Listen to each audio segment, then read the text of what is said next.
stock exchange is an exciting place in 2015.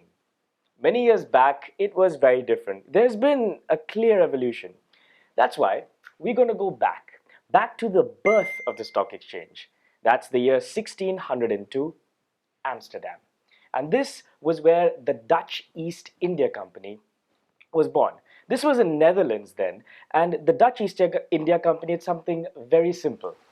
They sailed all the way from Europe down towards the East Indies or Indonesia to trade in spice. So these deep sea voyages were dangerous, long, and all the spices were then imported back to Europe. This is where it all began.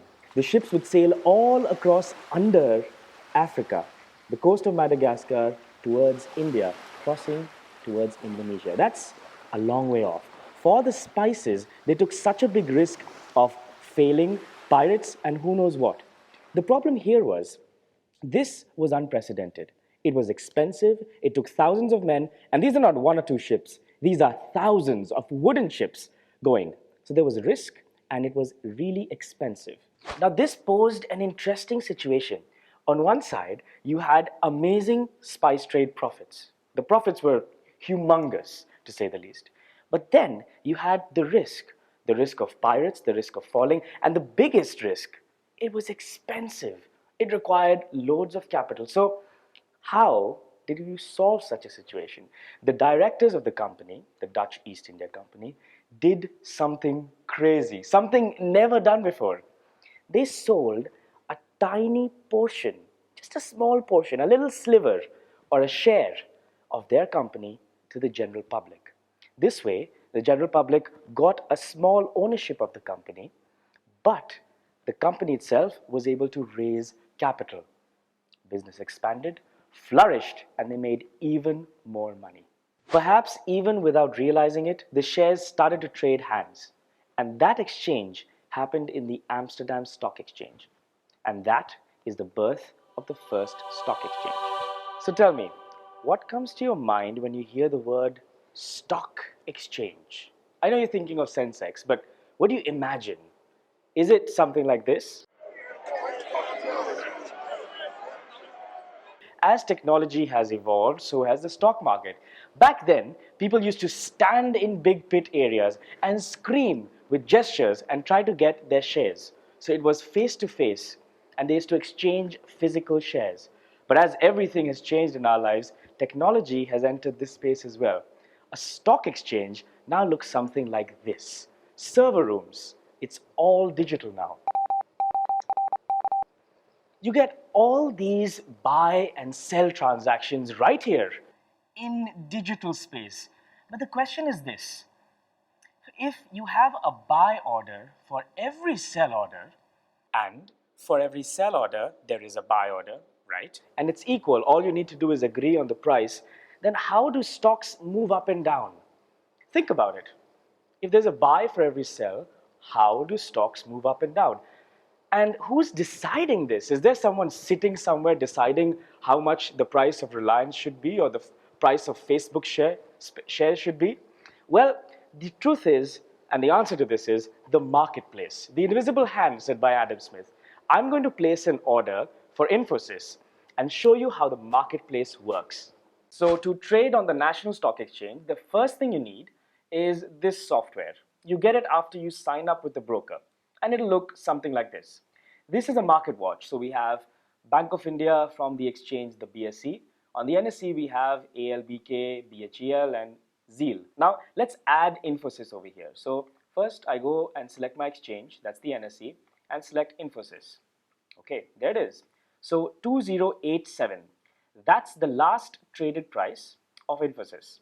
The change is right here. It's fallen 1.27% today, and the highest point is 2107. Now, you don't need to worry about this. To buy the stock, what you need to do is right-click and click on Buy Order Entry, and you'll get this nice order entry open.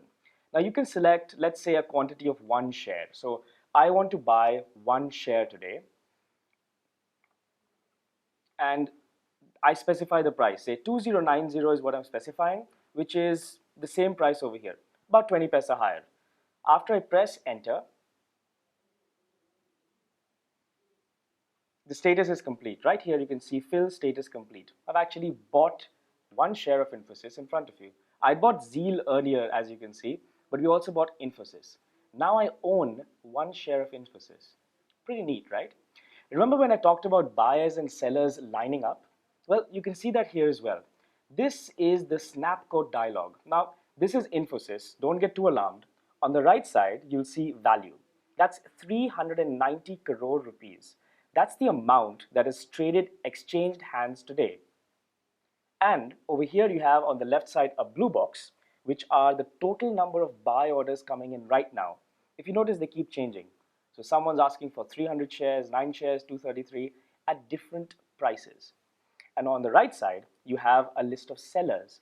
These are all people putting in orders to buy higher or lower than the current price.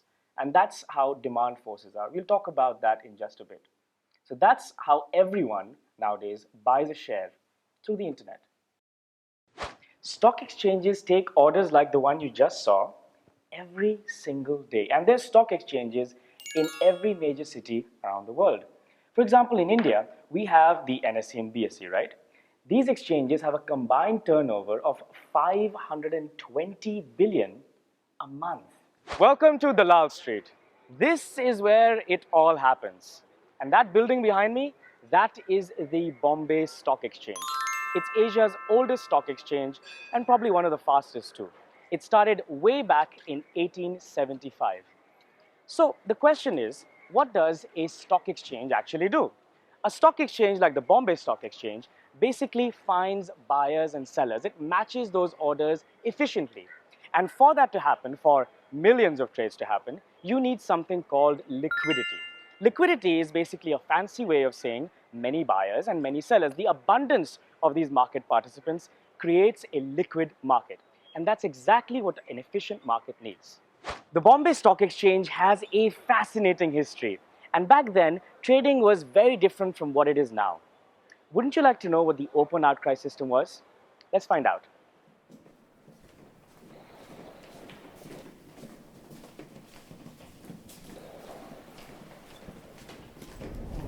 This is the Bombay Stock Exchange's trading pit. And in rooms like this, trading pits around the world used to function. This system, called the Open Outcry Exchange, is exactly how stock exchanges were for hundreds of years. It's very simple. This room used to be filled with brokers, hundreds of them perhaps.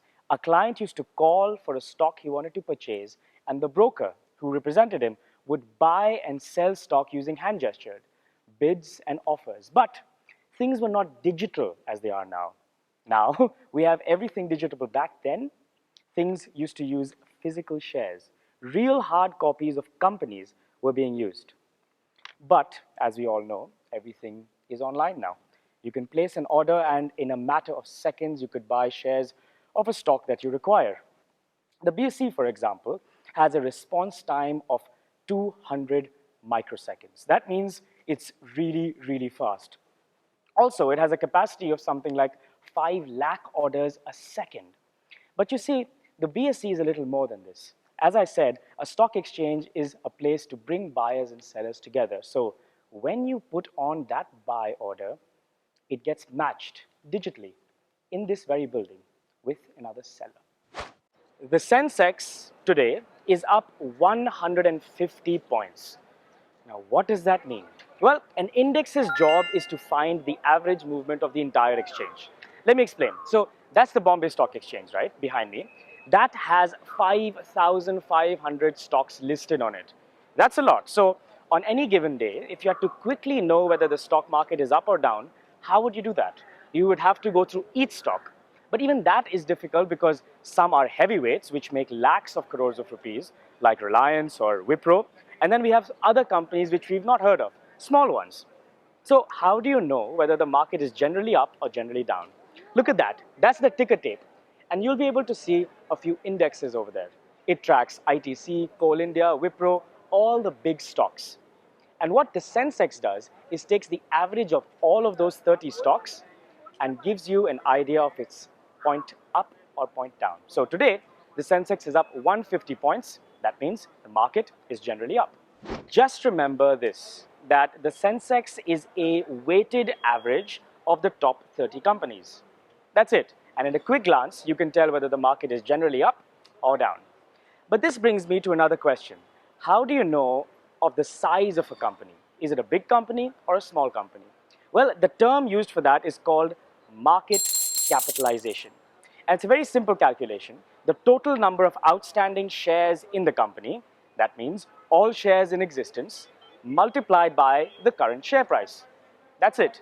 That is how you get the value of the company, called market capitalization. So let's look at an example. Many people would think that a price of a company, if it's 150 and another stock is worth 150, they're equal. This is incorrect. Let's see an example of Geometric Software and Karnataka Bank. Now, both of them are priced almost in the same way. You'll notice that Karnataka Bank is priced at 147 per share and Geometric Software at 132. You'd think these are not big companies and perhaps almost the same size. But Geometric has a market capitalization of 850 crores and Karnataka Bank of 2,600 crores. Huge difference, right? That is what market capitalization is. Now that we know what a stock exchange actually is, we can understand the listing process through Raj. When last time we left him, he wanted to list Raj's Sweets on the stock exchange. So how does he do that? How does SEBI play a role in all of this? And how does he actually get to listing day? Relax, we're going to learn all of that and more. I'll see you in the next lesson.